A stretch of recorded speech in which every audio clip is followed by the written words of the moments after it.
దేశీయ స్టాక్ మార్కెట్లు లాభాల్లో ట్రేడ్ అవుతున్నాయి.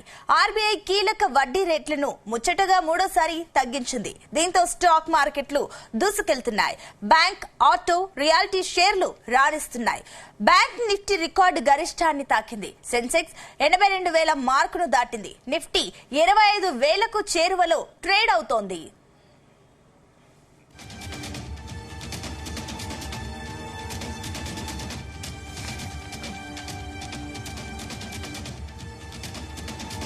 రైట్, ఇదే అంశానికి సంబంధించి మరిన్ని డీటెయిల్స్ మా బిజినెస్ కరెస్పాండెంట్ రవిప్రసాద్ అందిస్తారు. Raviprasad. Sunitha, good morning. Overall గా మార్కెట్ చూసినట్టయితే ఆర్బీఐ రేట్ కట్స్ తోనైతే మార్కెట్ లో మంచి మూమెంటం అయితే కనిపిస్తుంది. ముఖ్యంగా బ్యాంకింగ్ సంబంధించిన సెక్టార్ అయితే మంచి మూమెంట్ చూడొచ్చు మనము. ఓవరాల్ గా లాస్ట్ ఒక మూడు క్వార్టర్స్ లో కలిపి ఇంచుమించు 100 బేసిస్ పాయింట్లు కట్ చేసిన 100 బేసిస్ పాయింట్లు తగ్గించిన ఆర్బీఐ ఆర్థిక వ్యవస్థని బలోపేతం చేసే విధంగా అయితే చర్యలు తీసుకుంటుందని అయితే అర్థమవుతుంది. ఓవరాల్ గా మనం స్టాక్ మార్కెట్ లో నిన్న ఎక్స్పర్ట్ చెప్పిన విధానంగా 50 బేసిస్ 25 బేసిస్ పాయింట్లు అయితే ఉండొచ్చు అని చెప్పారు. ఆ విధంగానే ఆర్బీఐ సంజయ్ మల్హోత్రా అనౌన్స్మెంట్ చేశాడు. ముఖ్యంగా ఆ ఎఫెక్ట్ తోనైతే సెన్సెక్స్ చూసుకుంటే 775 పాయింట్లు పెరిగి 82,218 అయితే ప్రజెంట్ ట్రేడ్ అవుతుండడం జరిగింది. అండ్ నిఫ్టీ చూసుకుంటే 263 పాయింట్లు అయితే పెరిగి 25,000 మార్కును రీచ్ అయింది. 25,014 అయితే కొనసాగుతుండడం జరిగింది. బ్యాంక్ నిఫ్టీ చూసుకుంటే 860 పాయింట్లు పెరగడం జరిగింది. ఇంచుమించు 2% వరకు బ్యాంక్ నిఫ్టీ అయితే పెరగడం జరిగింది. ముఖ్యంగా బ్యాంక్ నిఫ్టీ పైన అయితే బ్యాంకింగ్ సెక్టర్ సంబంధించి అయితే మంచి ఎఫెక్ట్ చూడొచ్చు. ప్రజెంట్ 56,628 అయితే ట్రేడ్ అవుట్ ఉండడం జరిగింది. మిడ్ క్యాప్ చూసుకున్న 1.5% పెరగడం జరిగింది. స్మాల్ క్యాప్ చూసుకుంటే ఇంచుమించు 1% అయితే మార్కెట్ మూవ్మెంట్ అయితే బాగా చూపించడం జరిగింది. ఓవరాల్ గా మార్కెట్ లో చూసుకుంటే మంచి మూవ్మెంట్ అయితే కనిపిస్తుంది. పాజిటివ్ క్యూస్ చెప్పాలంటే ముఖ్యంగా ఆర్బీఐ మానిటరీ పాలసీ అనేది ఎక్స్పర్ట్స్ ఎక్స్పెక్ట్ చేసిన విధంగానే 50 బేసిస్ పాయింట్లు అయితే కట్ చేయడం జరిగింది. దాంతో స్టాక్ మార్కెట్ లో అయితే బ్యాంకింగ్ సంబంధించిన సెక్టారు, ఫైనాన్స్ సంబంధించిన సెక్టారు అయితే మంచి మూవ్మెంట్, ఆటో సెక్టార్ లో కూడా మంచి మూవ్మెంటం అయితే చూడొచ్చు. ఐటీ సెక్టార్ సంబంధించిన అయితే 0.5% పెరగడం జరిగింది. ఆటోకు సంబంధించిన అయితే 1.28% పెరగడం జరిగింది. పిఎస్యూ బ్యాంక్ చూసుకున్న ఒక 0.8% పెరిగింది. నిఫ్టీ ఫైనాన్స్ సర్వీస్ అయితే 2% పెరగడం జరిగింది. ముఖ్యంగా చూసుకుంటే మెటల్ లో చూసుకుంటే మాత్రం 1.39% చూడొచ్చు. అండ్ రియాలిటీ, మెయిన్ గా రియాలిటీకి సంబంధించిన వాటిలో చూస్తే 4.37% అయితే మార్కెట్ పాజిటివ్ లో ఉండడం జరిగింది. ఓవరాల్ గా global domestic last quarter results కూడా మనకు కలిసి రావడం, ప్లస్ ఆర్బీఐ మానిటరీ పాలసీ యొక్క అనౌన్స్మెంట్ తోని మార్కెట్ అయితే బాగా పుంజుకుందని చెప్పొచ్చు. ముఖ్యంగా చూసుకుంటే సెన్సెక్స్ 30లో బజాజ్ ఫిన్సర్వ్ వచ్చేసి 5% అయితే పెరగడం జరిగింది. బజాజ్ ఫైనాన్స్ అయితే కూడా 4% పెరగడం జరిగింది. యాక్సిస్ బ్యాంక్ చూసుకున్న 3.4% పెరగడం జరిగింది. Maruti, Eternal, HDFC Bank, MIM, Kotak Mahindra, Tata Steel, SBI, Adani Ports maximum అన్ని కూడా పాజిటివ్ లోనే ప్రజెంట్ ట్రేడ్ అవుతుండడం జరిగింది. అండ్ సెక్టార్ వైజ్ చూసుకున్న ఒక pharma sector and media sector తప్ప అన్ని సెక్టార్లు కూడా పాజిటివ్ నే, మంచి పాజిటివ్ గ్రీన్ లైన్ అనే ఉండడం జరిగింది. ముఖ్యంగా ఈ ఆర్బీఐ మానిటరీ పాలసీ ఎఫెక్ట్ అయితే మార్కెట్ పైన బాగా ఉందని చెప్పొచ్చు. సో ఆ విధంగా కంటిన్యూ అయితే మార్కెట్ మూవ్మెంట్ అయితే మంచిగా ఉన్నాయి. అండ్ నిన్న చూసుకున్న ఎఫ్ఐఎల్, డిఎల్ఆర్ కూడా బయింగ్ లోనే ఉండడం మార్కెట్ కి కలిసి వచ్చిన అంశం అని చెప్పాలి. ఓవరాల్ గా నిన్న ఎక్స్పైరీ అయిపోయింది. ఈ రోజు కూడా కొత్త వీక్లీ స్టార్ట్ అయిపోయింది. సో దానికి కూడా మంచి, అది కూడా ఒక కారణం అని చెప్పొచ్చు మార్కెట్ మూవ్మెంటానికి. ముఖ్యంగా చూసుకుంటే రియాలిటీకి సంబంధించిన సెక్టార్ అయితే బాగా పుంజుకోవడం జరిగింది. మార్కెట్ అయితే మంచి మూవ్మెంట్ లో కనిపిస్తున్నాయి. ప్రజెంట్ మార్కెట్ ట్రెండ్స్ చూసినా సెన్సెక్స్ 800 పాయింట్లు, నిఫ్టీ 260 పాయింట్లు, బ్యాంక్ నిఫ్టీ 870 పాయింట్లు అయితే పాజిటివ్ గా ఉండడం జరిగింది. ముఖ్యంగా ఆటో సెక్టార్ కూడా మంచి మూవ్మెంట్ ఇవ్వడం జరిగింది. ముఖ్యంగా చెప్పాలంటే ఆర్బీఐ మానిటరీ పాలసీ ఈ రకంగా మొత్తం ఓవరాల్ సంవత్సరానికి కానీ 100 బేసిస్ పాయింట్లు కట్ చేయడం, ఇంచుమించు 1% రెపో రేటు తగ్గించడం అనేది ఆర్థిక వ్యవస్థకు మంచి ఊతం ఇచ్చిందని చెప్పాలి. కొనుగోలు శక్తిని పెంచడం అనేది టార్గెట్ పెట్టుకొని బడ్జెట్ నుంచి ఇప్పటి వరకు చూసిన ఇన్కమ్ ట్యాక్స్ ని తగ్గించడం, ఈ రెపో రేట్లు కట్లు చేయడం, ఇవన్నీ ఆర్థిక వ్యవస్థను బలోపేతం చేసి తద్వారా ఒక కామన్ మ్యాన్ కి కొనుగోలు శక్తిని పెంచడం, తద్వారా ఆర్థిక వ్యవస్థను బలోపేతం చేయడం అనే ముఖ్య లక్ష్యంగా అయితే గవర్నమెంట్ గానీ ఆర్బీఐ గానీ యోచిస్తుందని అయితే మనం చూడొచ్చు. అయితే రవిప్రసాద్, ఇప్పుడు మీరు చెప్పినట్లుగా ఈ బ్యాంకింగ్ కానివ్వండి, రియాలిటీ కానివ్వండి, ఫైనాన్స్ షేర్లు ఇంత జంప్ పెరగడానికి ఆర్బీఐ డెసిషనే కారణమా, లేదంటే ఇంకా ఇతర కారణాలు ఉన్నాయనుకోవచ్చా?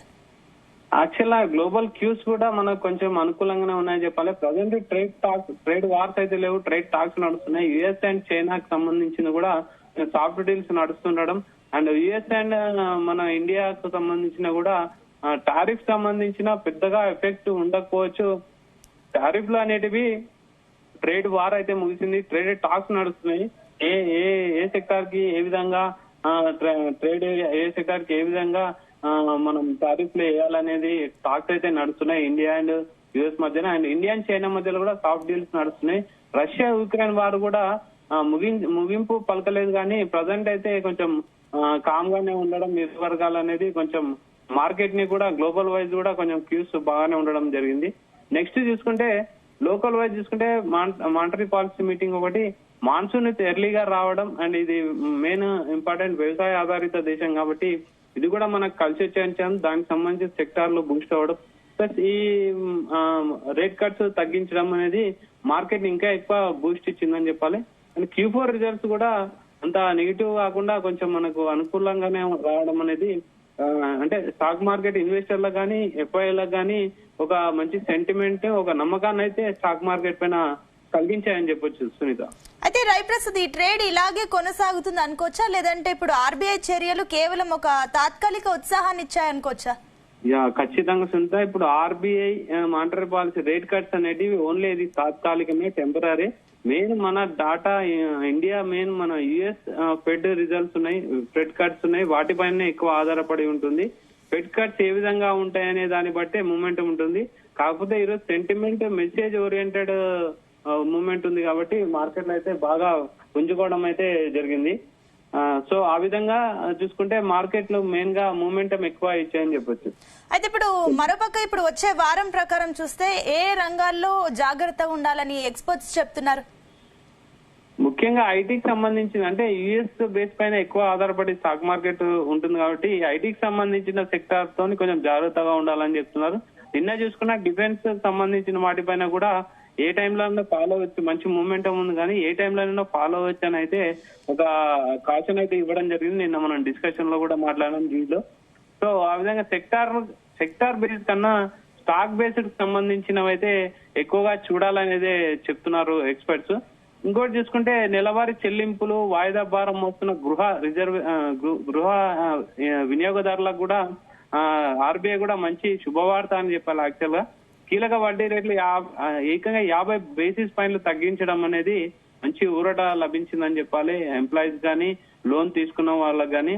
సో ఆ విధంగా అయితే హోమ్ లోన్స్ కానీ, పర్సనల్ లోన్ కానీ తీసుకున్న వాళ్లకు మంచి గుడ్ న్యూస్ అని చెప్పాలి. ఉదాహరణకి ఈ ఏడాది జనవరిలో 20 ఏళ్ల కాల వ్యవధి, అంటే 20 years కాల వ్యవధి ఉన్న 50 లక్షలు ఒకవేళ రుణం తీసుకుంటే అప్పట్లో బ్యాంకు వడ్డీ 8.50% ఉంటే నెలకు 43,391 చెల్లించాల్సి వచ్చేది. ఇప్పుడు ఆర్బీఐ 3 దఫల్లో వడ్డీ రేట్లను తగ్గించడం వల్ల 3,000 పైన ఆదా అవుతుందని, దీర్ఘకాలంలో మొత్తంగా చూస్తే 7.12 లక్షల మేర వడ్డీ భారం తగ్గుతుందనేది మొత్తం కాల వ్యవధిలో చూసుకుంటే అయితే మారుతుంది. అంటే ఇంచుమించు మనం 50 lakhs లోన్ చూసుకుంటే మీకు ఓవరాల్ గా చూసుకుంటే 7 లక్షల వరకు మినహాయింపు రావడం అనేది పెద్ద గుడ్ న్యూస్ అని చెప్పాలి. ఒకవేళ ఈఎంఐని స్థిరంగా ఉంచుకొని కాల వ్యవధిని మార్చుకుంటే కనుక రుణ చెల్లింపు గడువు దాదాపు 3 సంవత్సరాల వరకు తగ్గుతుంది. ఈ ఏడాది జనవరిలో 240 నెలల కాల వ్యవధి 50 లక్షల రుణం తీసుకున్నారనుకంటే ఆర్బీఐ ఊరటతో ఈ కాల వ్యవధి 206 నెలలకైతే తగ్గుతుండడం జరిగింది. అంటే 240 నెలల ఈఎంఐ ఉంటే 206 నెలలకైతే తగ్గించడం అనేది జరుగుతుంది. అంటే వడ్డీ భారం దాదాపు 14.78% లక్షలైతే తగ్గడం జరుగుతుంది. ఇది లోన్ తీసుకున్న వారికి, ముఖ్యంగా హోమ్ లోన్ తీసుకున్న వాళ్ళకైతే చాలా చాలా గుడ్ న్యూస్ అని చెప్పాలి. సో ఆ విధంగా ఆర్బీఐ తీసుకున్న చర్యలతోని బ్యాంకింగ్ అండ్ లోన్ సంబంధించిన వ్యవస్థ, అంటే ముఖ్యంగా బ్యాంకింగ్ వ్యవస్థ అయితే బాగా కలిసి వచ్చిందని చెప్పాలి. ప్రజెంట్ మాన్సూన్ అండ్ వ్యవసాయ సెక్టార్ కూడా మంచి మూమెంట్ లో ఉంది. వాళ్ళు కూడా మంచి రుణాలు తీసుకోవడం ద్వారా రొటేషన్ అనేది ఎక్కువ జరుగుతుంది. అండ్ ఆర్బీఐ కూడా క్యాష్ పంపింగ్ అనేది ఎక్కువ చేస్తుండడంతో ఆర్థిక వ్యవస్థను బలోపేతం చేయాలి అనే ఒక లక్ష్యంతోనైతే ముందుకు వెళ్తుండడం జరిగింది. ఓవరాల్ గా monetary policy Sanjay Malhotra RBI governor announcement అయితే ఎంప్లాయీస్ కి లోన్స్ తీసుకున్న వాళ్ళకి, పర్సనల్ లోన్స్ కి, హోమ్ లోన్స్ కి, వ్యవసాయ సంబంధిత లోన్స్ తీసుకున్న వాళ్ళకైతే ఒక మంచి గుడ్ న్యూస్ అని చెప్పాలి. అదే విధంగా స్టాక్ మార్కెట్ సైడ్ చూసుకున్నా కూడా మాక్సిమం అన్ని సెక్టార్ లో మంచి మూవ్మెంట్ లో ఉన్నాయి. మార్కెట్ అయితే పాజిటివ్ లోనే కొనసాగుతుంది. సునీత, రవిప్రసాద్, ఇక ఫైనల్ గా గోల్డ్ స్టాక్స్ ఏ రకంగా ఉన్నాయి? ఓవరాల్ గా గోల్డ్ చూసుకుంటే ప్రజెంట్ మార్కెట్ అయితే మంచి మూవ్మెంట్ లో ఉంది కాబట్టి గోల్డ్ సంబంధించింది అయితే ఎక్కువగా మూవ్మెంట్ ఉండదు. ఇంటర్నేషనల్ మార్కెట్ లో చూసుకున్న గోల్డ్ అంత పెద్ద మూవ్మెంట్ అయితే లేదని చెప్పాలి. ప్రజెంట్ గోల్డ్ ఒకవేళ చూసుకున్నట్టయితే మనము ఆన్స్ వచ్చేసి 3,300 దగ్గర అయితే కొనసాగుతుండడం జరిగింది ఇంటర్నేషనల్ మార్కెట్ లో స్పాట్ గోల్డ్ వచ్చేసి. అండ్ మొన్న నిఫ్టీ గోల్డ్ ఫ్యూచర్స్ ఎక్స్పైరీ ఉండే కాబట్టి కొంచెం ఆ మాత్రం పెరిగినా, అంటే రష్యా యుక్రెయిన్ సంబంధించిన వార్ సంబంధించిన అయితే న్యూస్ రావడం అనేది కొంచెం గోల్డ్ పెరిగే దిశగా అయితే వెళ్ళడం జరిగింది. కానీ ప్రజెంట్ అయితే చూసుకుంటే రష్యా యుక్రెయిన్ వార్ కూడా పెద్దగా మూవ్మెంట్ లేకపోవడం అనేది గోల్డ్ కు సంబంధించిన రేట్లు అయితే ఏ విధంగా అయితే మూవ్మెంట్ లేవని చెప్పాలి. మార్కెట్ కూడా మూవ్మెంట్ ఉంది. ఎప్పుడైతే మార్కెట్ లో మూవ్మెంట్ కరెక్టా లేకుంటే సెక్యూర్ రిజర్వ్ కోసం అయితే గోల్డ్ పైన ఎక్కువ ఇంట్రెస్ట్ చూస్తారు. ప్రజెంట్ అయితే ఎక్కువగా మూవ్మెంట్ లేదు కాబట్టి ఏం లేదు. అండ్ హైదరాబాద్ లో చూసుకుంటే గ్రామ్ వచ్చేసి 9,133 దగ్గర అయితే కొనసాగుతుండడం జరిగింది. Sunitha, right Raviprasad, thank you.